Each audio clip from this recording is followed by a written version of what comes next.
别紧张，先说说你生完孩子的感受吧。好像一下子瘦了10斤，身轻如燕，那酸爽。停，不是生理上，我是心理医生，说说你心理上的感受。happy， 我朋友特地来看我和我宝宝，我妈、公公婆婆都来了，给我带了好多礼物哦。曾老师带回来的葡萄干比你鼻孔还大呢。谈问题，你就没有什么烦心事儿吗？也是有的，生了孩子1个礼拜了，名字还没定呢。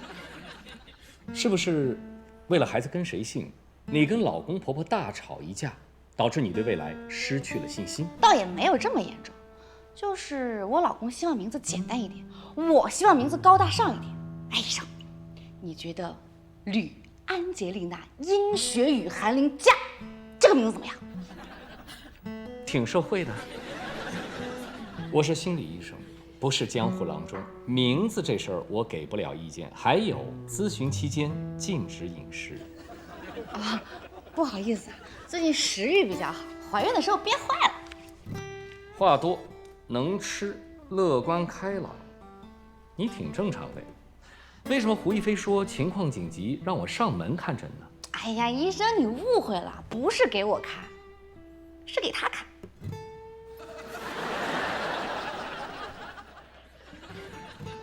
哎呀，我老公自从孩子出生以来，每天像打了鸡血一样，天天围着宝宝转，就让他在隔壁待一小会儿，他就坐立不安，搞得像生离死别一样。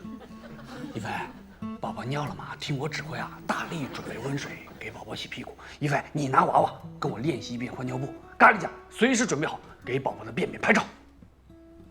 他看着还好啊，至少发型很精致。哦，这假发。累得头发都掉光了。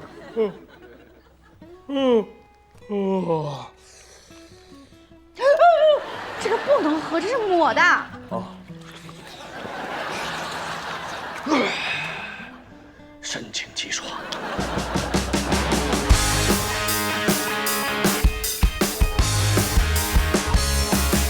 脱下鞋子跳舞，赤着脚太空漫步。我想问你还真酷。阳光晒过的路，正好是年轻的温度，温暖舒服。尝新了老去的树木，吸一口这扬州漂浮。蓝色背景下，我练习飞行的角度，保持我的态度。我的未来是由我做主，靠整天的户外刷整片荧幕，不断变的梦直线加速，奔跑在我画的地图。谢谢你对我微笑，10年相伴，这一路每一步。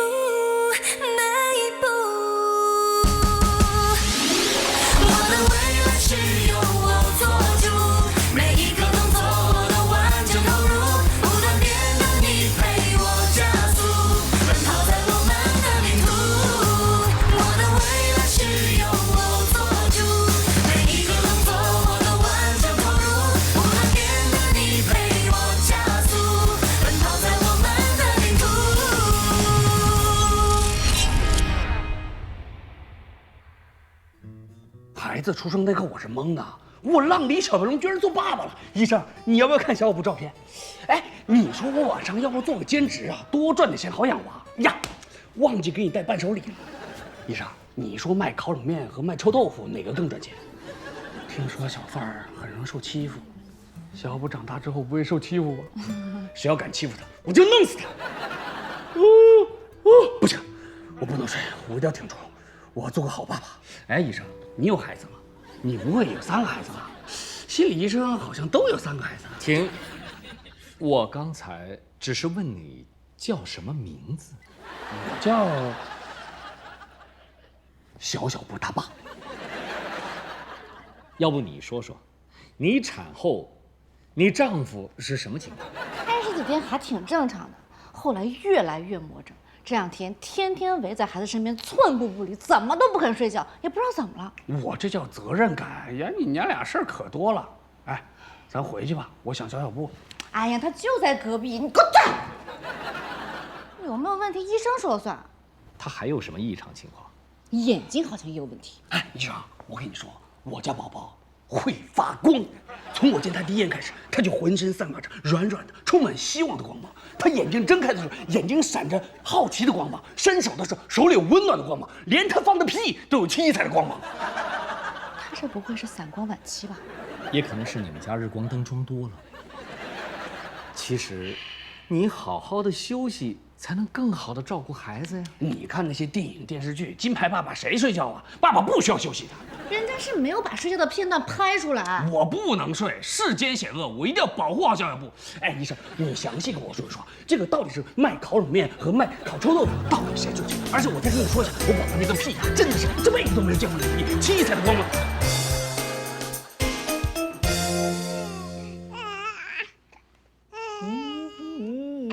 看张伟叔叔。没想到我们一个硕士，一个博士都没搞定这个小宝宝，你一个大男人居然把他哄好了。小布，爸爸回来了，想爸爸了吗？来，叫爸爸，爸爸，爸爸，爸爸。我估计老布叫小小布爸爸的累计次数，应该会超过小小布这辈子喊他爸爸的次数。爸爸带你进去睡觉喽，叫爸爸啊，爸爸。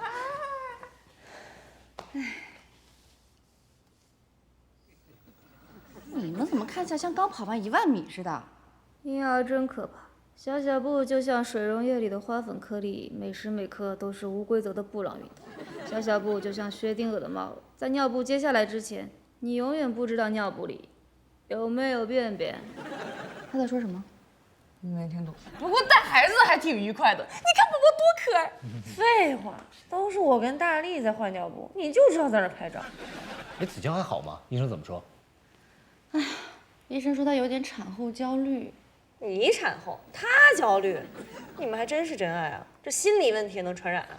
导致焦虑的因素很多，老布应该是初为人父，压力过大，缺乏足够的心理准备。对，医生是这么说的，还让他 cosplay 什么剑强师傅，我也没怎么听明白。坚强，搬砖也能缓解压力啊？我明白了，医生是说老布在扮演坚强者的角色，一种出了问题也不愿意倾诉排解的人格类型。哎呀，对，早知道让你给子乔看病好了嘛，真的是。可大叔看起来挺开心的，一点都不惨。这种状态叫惨兮兮，即便已经悲惨无比，每天也要笑嘻嘻的面对。医生有说该怎么办呢？就让他多注意休息，把注意力转移到除了照顾宝宝之外的事情上。导致子乔焦虑的原因是什么？医生也没说清楚啊。哎，你们还记得子乔是从什么时候开始不对劲的吗？我想起来了，可能和游戏有关。哎，子乔，一起开黑呀？没空，我要全天候照顾宝宝，你找别人去。而且打游戏对宝宝特别危险。危险？啊，你怕输了飙脏话吓到宝宝？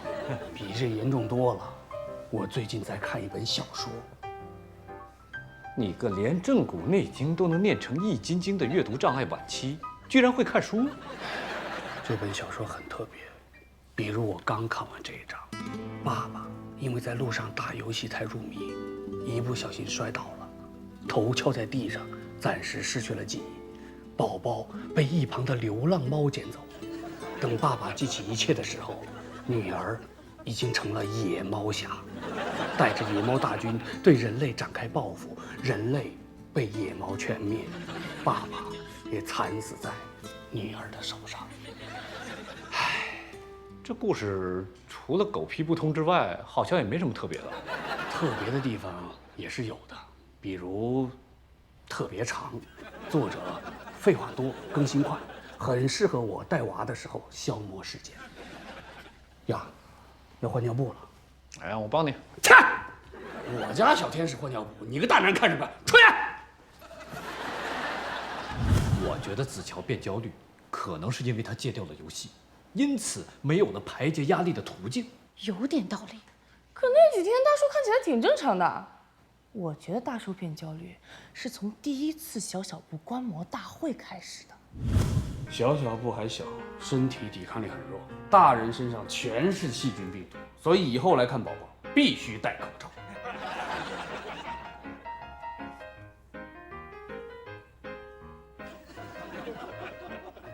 宝宝看到我们这样，会不会被吓哭啊？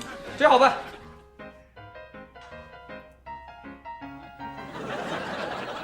是不是可爱多了？明显更变态了。咦，小小布真的是可爱到爆炸！我能不能抱抱他？也不看长得像谁，抱吧。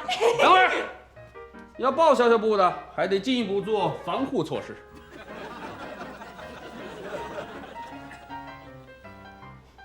我怎么感觉自己像是解剖一具尸体？大叔，现在能抱了吗？再等一下，给我看看你俩的健康证。我们来之前洗过手了，你别一惊一乍的。病毒防不胜防，你们知道最近瓦坎达正在爆发手足口疫情吗？你知道瓦坎达离这儿有多远吗？远在天边，近在眼前。我最近正在看一本小说，有一章就说到村子里爆发了瘟疫，主人公的女儿也病了。村子里的神婆说喝黑狗血能治病。爸爸去抓狗的时候，狗受惊把驴给咬了，驴受惊把地主家的马车给踢了。到最后，爸爸被地主抓去做苦工赔钱，女儿也病死了。你们说说，这病毒多可怕！这故事跟病毒有关系吗？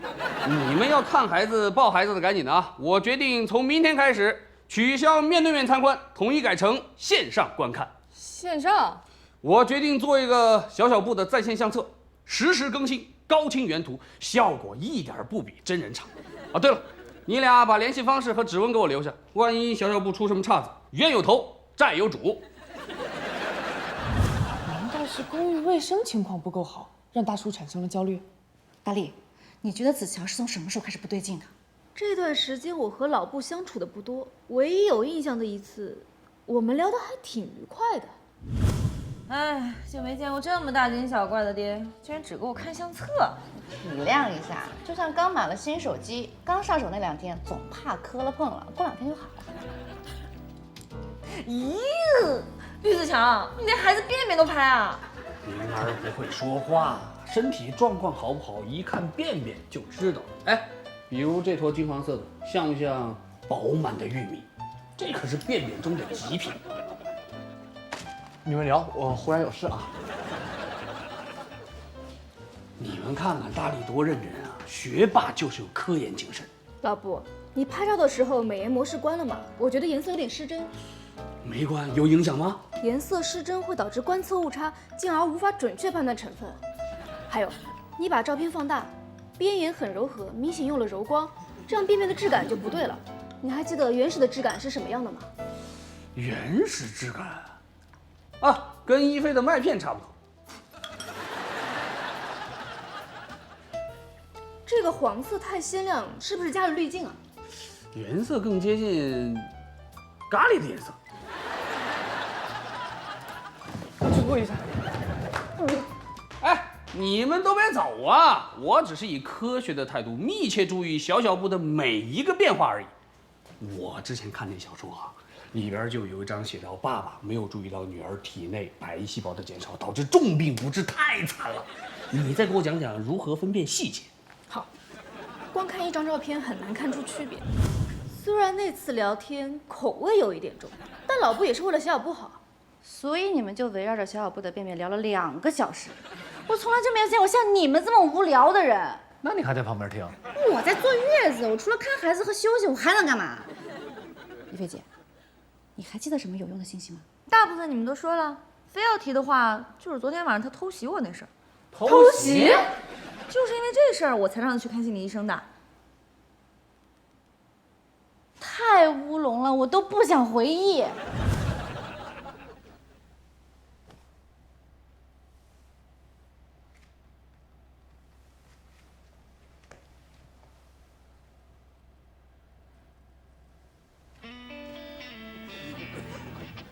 你干什么呢？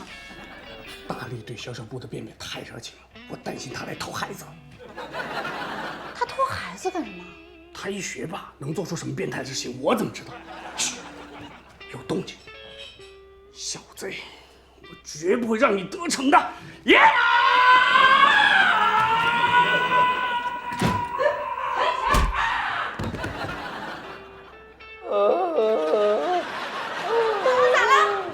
于子乔，你是不是找死啊？老娘半夜起来喝口水，你居然敢偷袭我！哎呀，不好意思啊，一菲姐，她最近看孩子看傻了。哎呀，子乔来，起来，我们回去睡觉啊。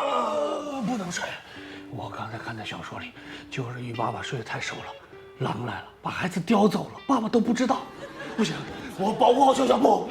小小布，爸爸来了，保护你来了。你们说子乔到底为什么会焦虑呢？啊？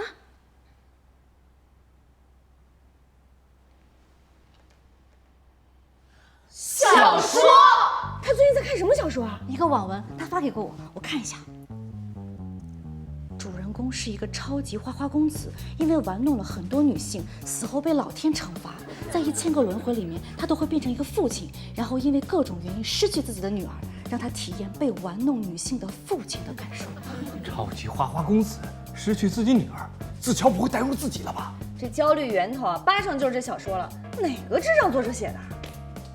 大力啊，请教你一道数学题。哎，大家都在啊？海涛，你不是混文学圈子的吗？能不能帮我们找一个作者？没问题，找谁啊？一个作者写了一个花花公子弄丢自己女儿1000次的故事，我都想给他寄刀片了。我那本小说是不是叫《爸爸再丢我一次》？对，你认识这个作者？你们都认识啊？作者就是我呀！啊？你什么时候改名周笔畅了？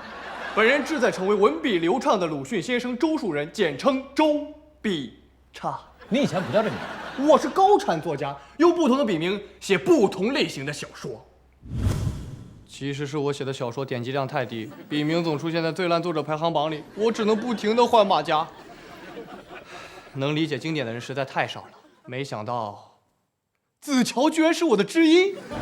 你没事写这种负能量爆棚的玩意儿干嘛？是啊，你是不是有病啊？我这是魔幻现实主义，负能量只是表面，内在的主题是希望通过千锤百虐，让读者意识到当下生活的珍贵，然后一心向善。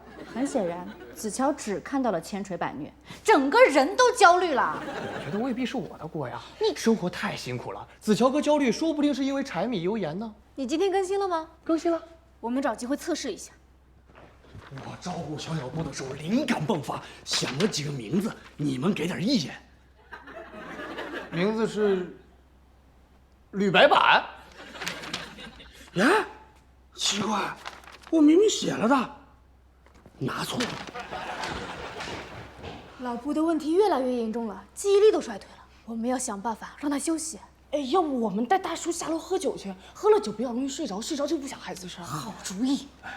这主意好。好吧，没找着，有可能我没写。不行，孩子名字还没有着落，出生证明也没开，怎么办啊？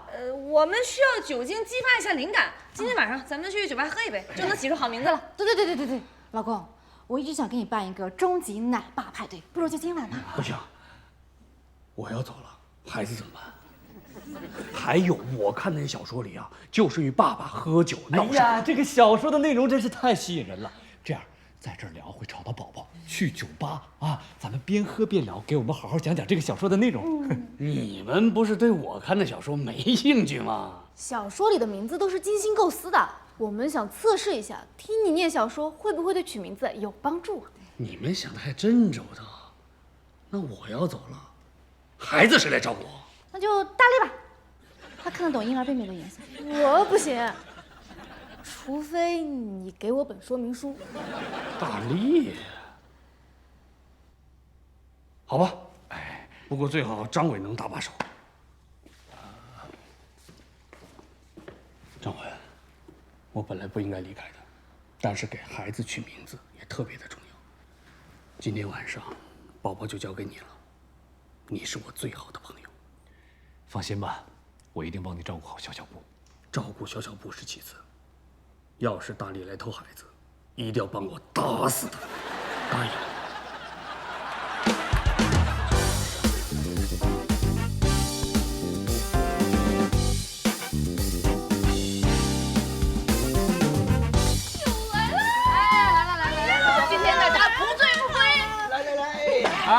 酒我就不喝了，给我来杯苏打水，加最酸的柠檬，再来把薄荷，薄荷不够酸菜也行。总之怎么提升怎么来。那怎么行呢？你定的规矩嘛，中秋节必须要喝酒，是不是啊？就是。生活就是一碗汤，里边都是各种料，最多的是世事难料。我必须要时时刻刻保持清醒，照顾好宝宝。哎呀，少喝点醉不了，我敬你。好吧，美嘉怀孕这段日子，多谢大家照顾了。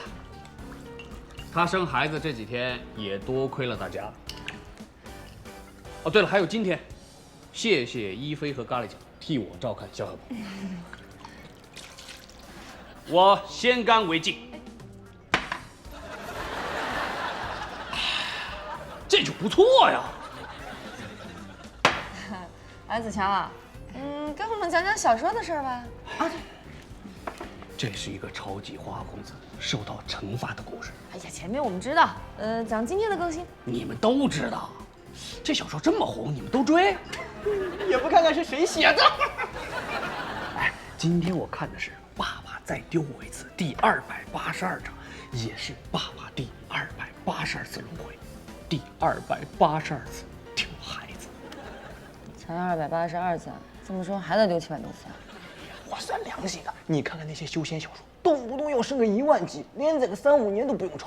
这次的故事发生在古代，男主是一个国王。国王好呀，要什么有什么，说不定这次还是个好的结局呢。切，太小看我了吧！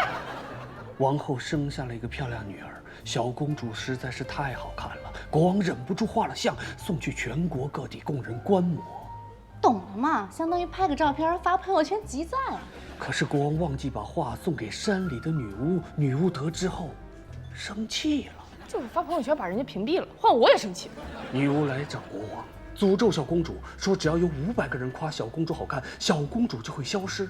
国王没有在意，王公大臣和各地诸侯纷纷飞鸽传书，说小公主真好看。结果，国王收到第500封信的时候，公主消失了，怎么找也找不到。王后思念过度而死，国王无心朝政，不久国破家亡，太惨了。哎呀，这国王也真是的，非要在朋友圈里集500个赞，这能不招人恨吗？我的意思是说，这故事怎么那么似曾相识啊？这是旧瓶装新酒，用古老的童话故事装进对现代科技的思考。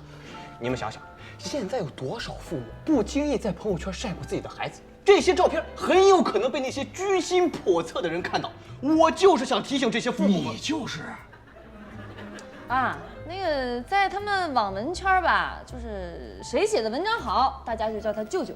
赵海棠太崇拜那个作者了，所以管那个作者叫我舅。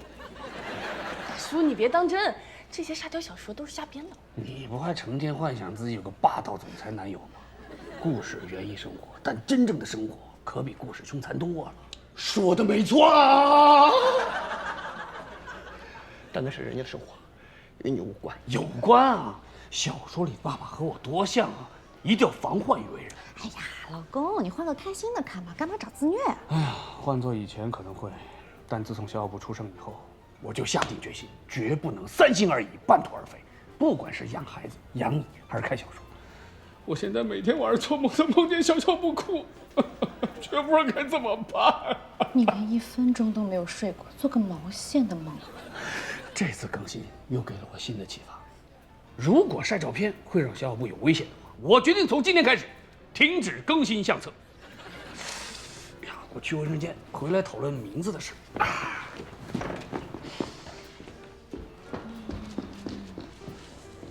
确定了，就是你的锅。对。赵海棠，算我求你了，你能不能把那本该死的小说停掉？还有700多回没更新呢。我是个负责任的作者，不能随便太监。这样好不好？你写点开心的，当帮帮自己，说不定其他人也喜欢看呢。猛兽总是独行，牛羊才成群结队。我要坚守自己的风格。下一章我已经构思好了。第283个轮回发生在民国时期，父女失散多年，父亲好不容易找到女儿，想把自己积蓄赠予女儿，却被女儿错认是匪徒。女儿在自卫的时候捅了父亲一刀，还把父亲关进了大牢。父亲为了保护女儿，撒谎说是自己捅伤了自己，结果被关进了精神病院隔离治疗，最后治成了真的精神病。惨了，我都想举报你了。举报我什么？我一直兢兢业业，从不拖更，连个错别字都挑不出来。海棠啊，我看你每次的文章结尾呢，都会加上一句“苍天呀，保佑我上热榜吧”。求老天爷可是封建迷信，一举报一个准，轻则检讨批评，重则小说下架。哎呀，好为难呢。大家同一屋檐下，没必要下手这么狠吧？我就破例改一改吧。哎，怎么样？刚才故事有没有给你们新的灵感，想出好听的名字？我觉得叫吕一吕吧，做事之前三思而后行，捋一捋再行动。吕行动这名字好，但可像男孩名。我最喜欢的诗是“麻衣白发笑春风，子规声里雨如烟”，孩子叫吕麻子。怎么样？我想到一个名字，吕一撇。你们竖着看呀，这个名字长得像不像一张笑脸？吕笑脸，会不会太草率了点儿？大叔好像只能听见我们说的最后2个字了。完了，耳朵也休克了。事到如今，只能拿出我的催眠特饮了。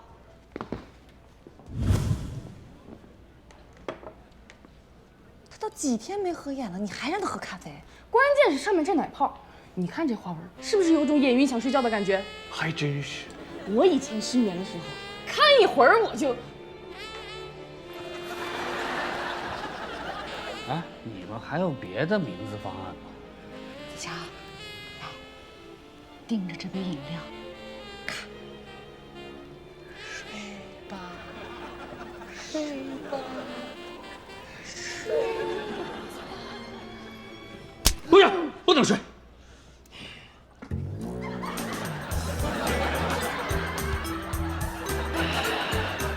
最棒的咖啡才配得上最努力爸爸。来，我们接着上名字。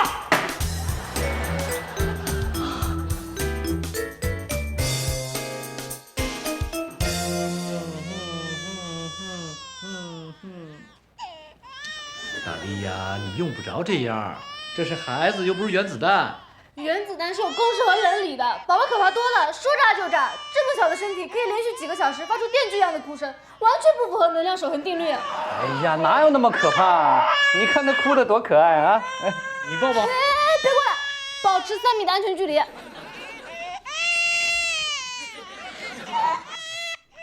呀，不哭啊！你仔细听这哭声，抑扬顿挫，嘹亮刺耳，应该是无聊了，想找人陪他玩。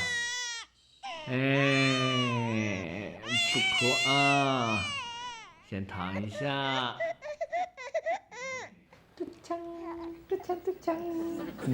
你听得懂他说什么？以前在孤儿院的时候，我帮忙照看过婴儿，孩子带多了，自然就懂了。我一靠近宝宝就哭，是不是我做错了什么？宝宝哭未必是你做错了什么，哭只是他的天性。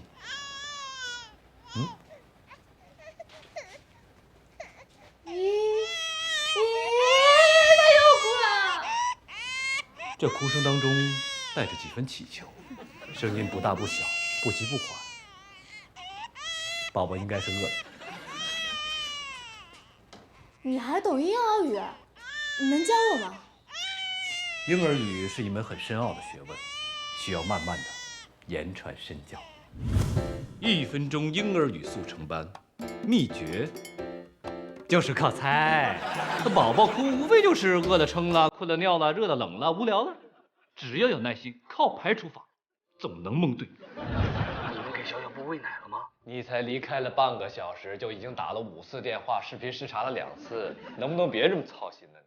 我们商量了一些名字，没法做决定，我发给你，你念给宝宝听，让宝宝自己选。他连什么时候拉屎都控制不了，你还指望他决定自己的名字？试试看嘛，宝宝听到哪个名字笑就选哪个。真的服了你！行了行了，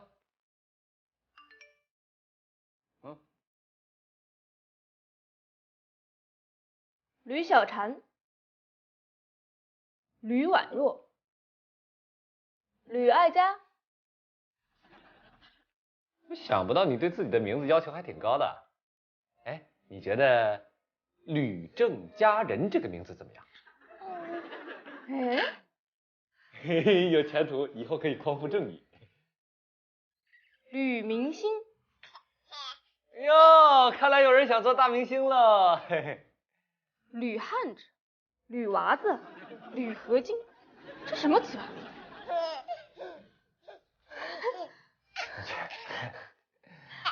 哎，其实啊，宝宝现在出生没几天，他的笑完全是自发性的肌肉动作，他听不懂我们在说什么。你懂得好多啊！我觉得你换了发型后，形象变得智慧了很多。你再教我一些关于宝宝的知识吧。没问题。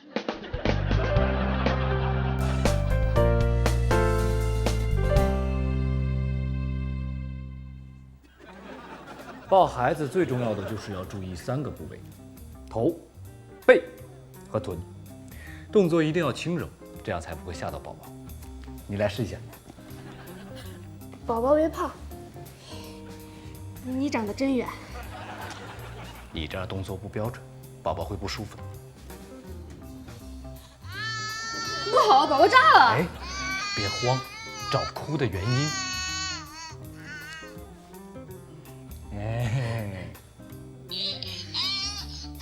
我想想，刚刚才喂过奶，要换尿布了。恭喜你通过了初级测试。谢谢老师，我要学的还很多。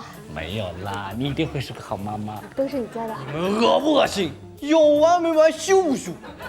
你干嘛这么凶？吃强药了？我昨天晚上殚精竭虑，忍痛修改了我的小说，偷偷看小站了。你们在干什么？玩瓜群众。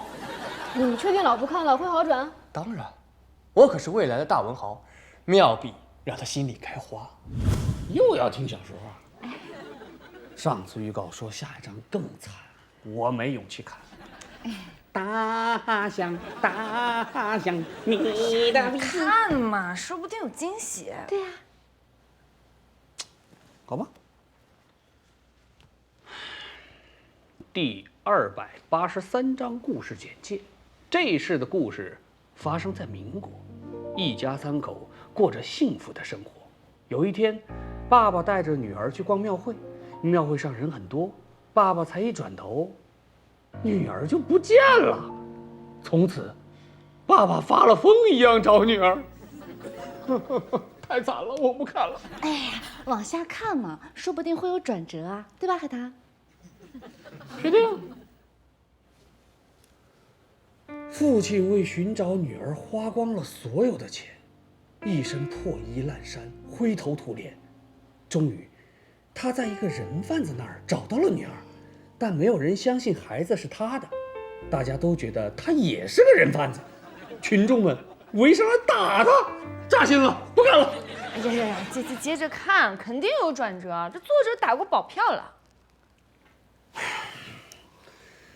后来，血染红了父亲的脸，但意外洗去了脸上的污垢。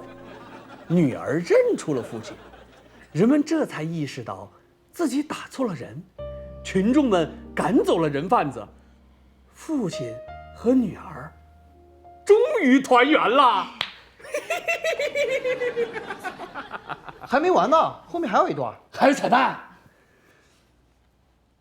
父亲带着女儿回家，一家3口过着幸福的生活。第2天，妈妈开心地带着女儿又去逛庙会，一转头，女儿又不见了。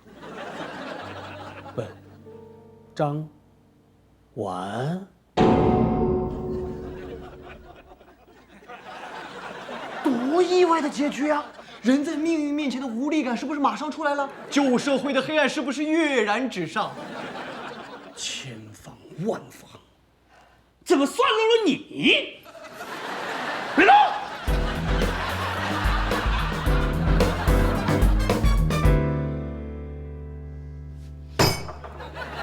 赵海螺，让你改小说，你阳奉阴违。子乔的病不但没好，连美嘉都被你拖累了。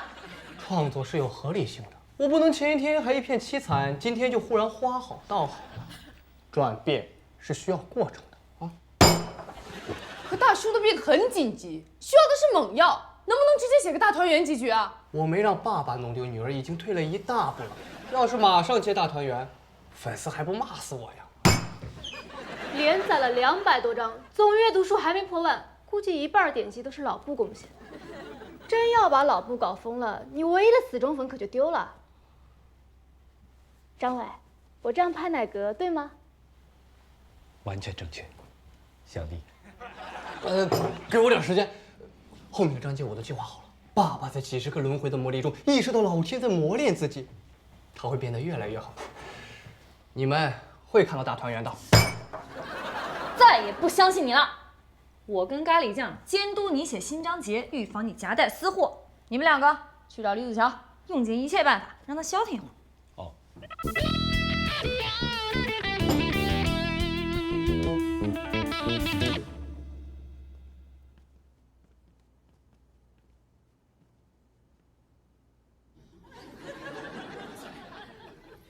子乔，睡会儿去吧，我们帮你看着。我不能睡，小布名字还没有想好。你们看他眼神，仿佛在说：“爸爸，为什么我还没有名字？为什么别人的名字那么好听，而我的名字那么沙雕？”睡觉呢？你从哪儿读的眼神？写你检查去，认真点儿。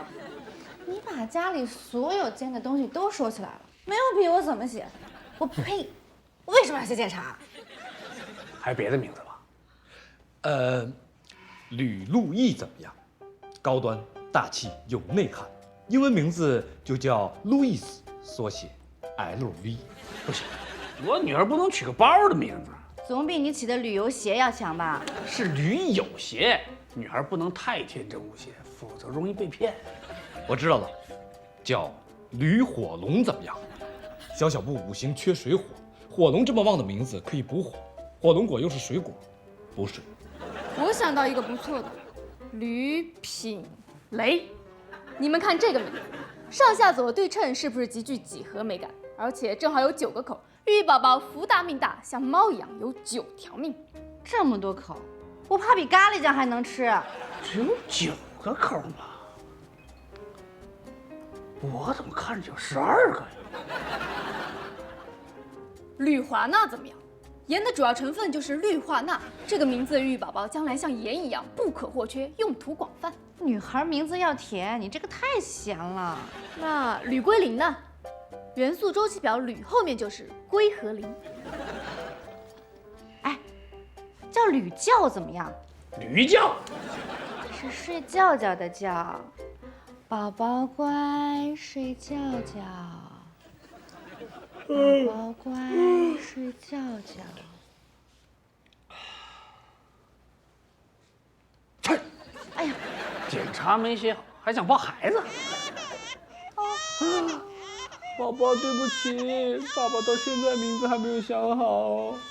宝宝哭声大，神情不安，四肢乱动，应该是你刚才吓到他。张伟刚教过我怎么哄孩子，我试试。来，爸爸给你唱新学的摇篮曲。我要穿越这片沙漠，找寻真的自我，身边只有一匹骆驼陪我。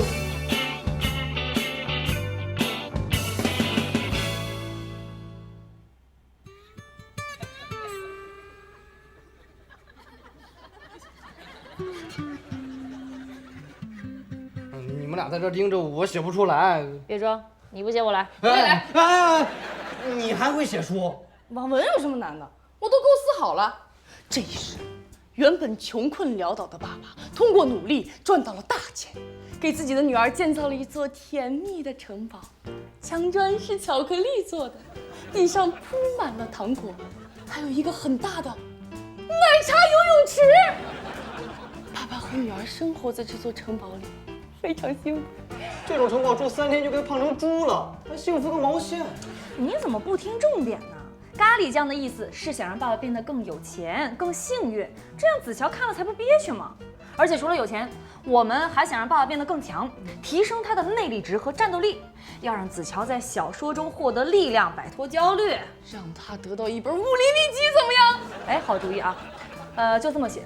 这一世，爸爸还是受恶势力的欺压，他被砍断了手，戳下了眼，女儿也被抢走了。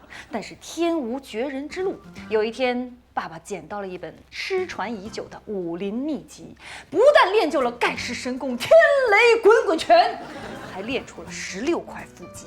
16块腹肌，谁肚子上会有4个浴霸？好迷人啊！后来，爸爸惩奸除恶，一掌拍死了坏事做绝的人。而且因为修炼武林秘籍，他被砍断的手又长出来了，眼睛又复明了，而且整个人又年轻了，所以女儿又认出了爸爸。哎，合理吧？够了！你们以为写小说是过家家吗？这是一个庄严而伟大的事业。我写小说可以不要鲜花、掌声、金钱、名誉，但我一定要坚持自我。我不会再昧着良心出卖灵魂改小说了。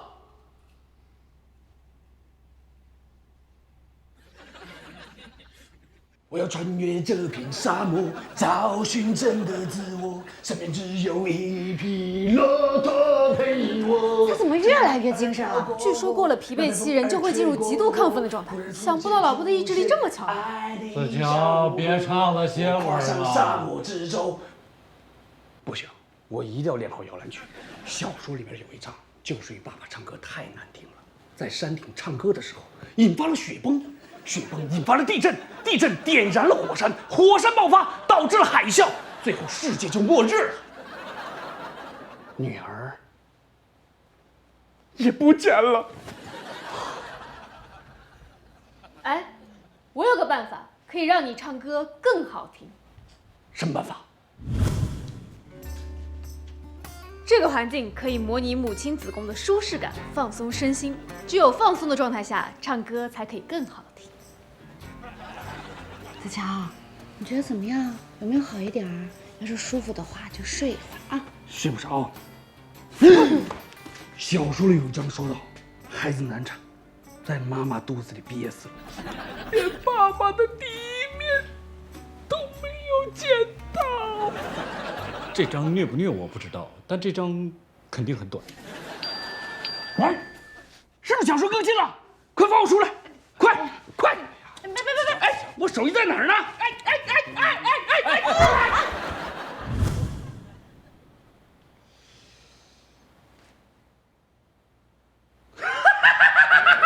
太爽了！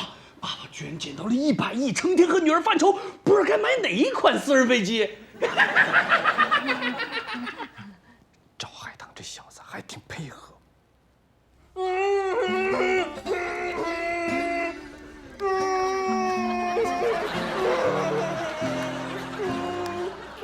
好了，别吵了，我思路都乱了。咖喱酱，哎，大结局写好没？好了，我这就发你。哎，这段不错，这段也挺精彩。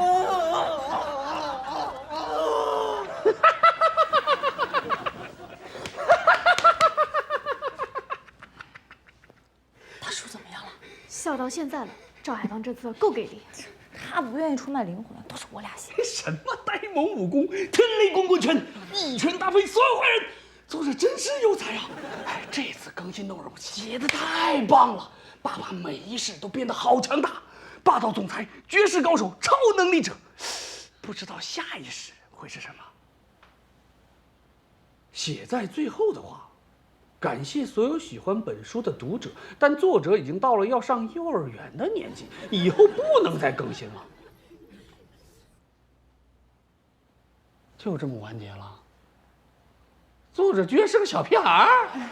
没准儿只是想太监，找不到理由随便找了一个。可我还想继续看下去啊！这本结束了，咱们换本欢乐的接着看呀！我帮你下了史上最强爸爸、神一般的爸爸、超级无敌爸爸，让你爽到爆！爽文看多了容易麻痹自己。你们知道我为什么一直追《爸爸再丢我一次》吗？我就是要时时刻刻提醒自己，照顾好小小布。子乔，你不用那么焦虑，我会跟你一起养育孩子的。可你也是一个新手妈妈呀。我以前左手酒杯，右手玫瑰，现在左手尿布，右手奶瓶儿。以前撩妹，现在哄孩子，虽然哄的都是女孩子，但是还是怕自己能力不够啊。可是我有信心啊，谁不是从新手变成老手的呢？只要我们大家一起努力，每天进步，我们一定会养育好这个孩子的。大家一起，加一。我想到宝宝名字了，吕佳一。你的佳字儿1、2、3、4的一。佳字很优雅，一字很简单，我俩的要求都满足了。正着念是一直在加一，倒过来念是一加吕，意义还挺丰富。哎，你们觉得呢？佳一，宝宝，哎呀，有新的名字了，吕佳一。好像，你看他笑了。